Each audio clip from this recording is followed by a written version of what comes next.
A few nights later, I attended a meeting of the Wisconsin Mounds Society in Madison. There I met with Dr. Schertz of the University of Wisconsin and a number of people who were keenly interested in the prehistory of the Midwest and were not shackled by the dogmatic views presented by the experts. It was refreshing to be with a group of intelligent and intellectual people who shared my own views on varied origins of American cultures and a fascination with intriguing puzzles in history. That's from Lost Cities of North and Central America by David Hatcher Childress. I can recommend the entire Lost Cities series by David Hatcher Childress, and also his press as well. Puts out a lot of really good books. Hello and welcome to another edition of the Stench of Truth. Once again, a little bit off topic here, but directly related to what I just read to you. You know the old saying, those who do not know history are condemned to repeat it. And I am forced more and more recently to come to the conclusion that all of us have been fed nothing but lies when it comes to understanding the real history of the world in general and of our own nation. Prior to Columbus coming to America and supposedly discovering it, we have the continent being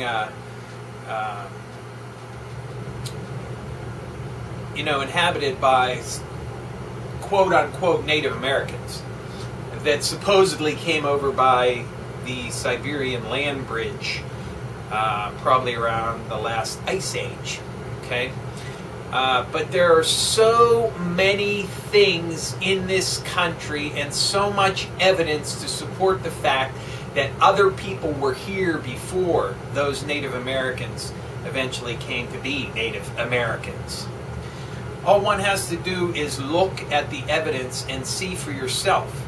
You know, that when the settlers talked to the Native Americans of the time about the Mound culture, which we call the Adena, or I guess or a couple other names for it. Hopewell, I think, is another one, or the Cahokia.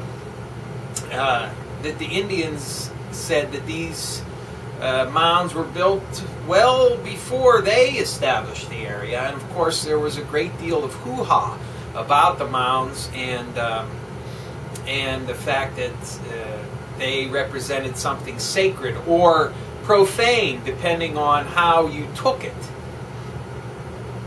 And if you're familiar with Peter Levenda's work on in his three-part series Sinister Forces, he makes a direct connection to the mounds and the mounds of the Mississippi Valley and the Ohio River Valley, and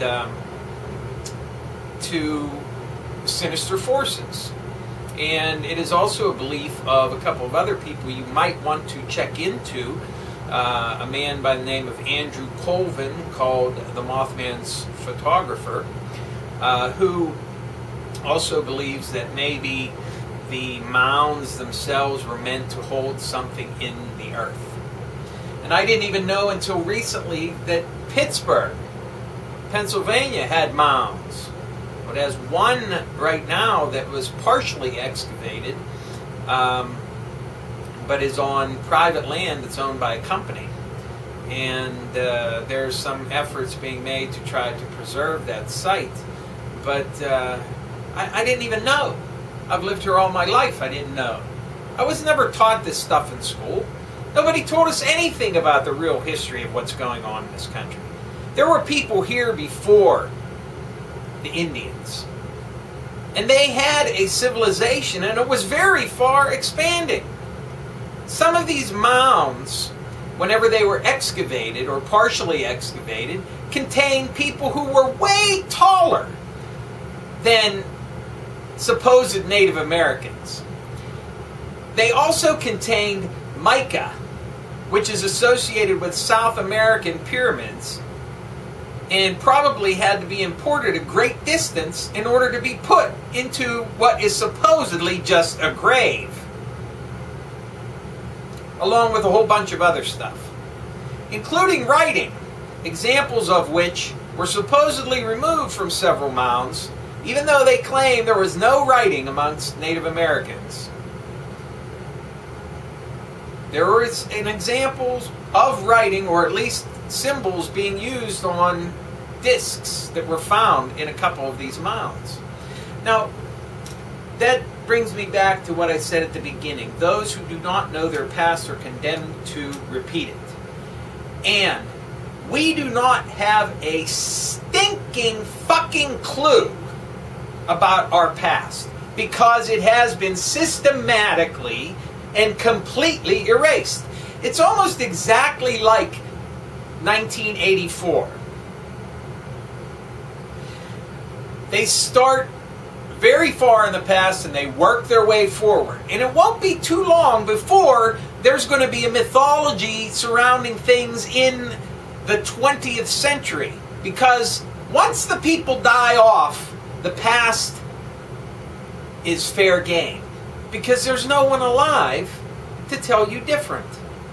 And as far as original sources go, well, we could know a lot more about what was going on in South America if it wasn't for the fact that the church burnt and destroyed, supposedly, but probably actually kept in secret, all of the codices and everything else that was looted from the people that were slaughtered. So, what was here before the Native Americans?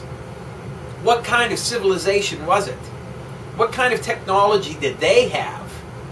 All of this is being hidden, all of this is being ignored, and all of this is something that we were never exposed to. Now understand, I'm a firm believer that there is an occult connection to this action. That they want to keep, and I say they, that's the powers that be, want to keep the history wiped clean. They do not want us to know the truth, because the truth contains information that we are not meant to know, because we are just fucking cattle. So I would urge everybody to take a few minutes to have a search around to find some things about prehistory of the Americas, and find out how little you can find out about solid facts concerning what went on in the Americas. Like, what happened to the Maya? They just disappeared. No one even really gives you a solid, well-reasoned, well-thought-out approach to understanding what the fuck happened to an entire fucking culture. What about the mound builders? Totally gone. Anasazi disappeared without a trace. It's amazing. And yet, you don't even hear about it in school. Nobody teaches you a thing. It just totally blows my mind. So, if you take a little time to try to realize just how little we know about our own stinking past, how can we expect to not make the same mistakes over and over again, being condemned to repeat something that we no longer know or have access to? And I believe there are answers out there, but that information is not meant for us, the sheep and the cattle of the world, eventually to be killed off, mass genocide and eugenics. Have a look at our past, people. Try to understand a little bit about what was going on in the Americas and in the world in ancient times.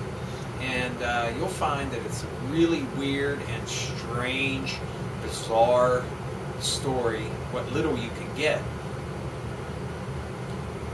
And that it's just the tip of the iceberg for You know, what kind of history is waiting out there that, you know, if we had the sources, we'd know. So, just a little bit off topic tangent there about, you know, our real history. So, you know, I hope you'll take some time to look into it. Thank you.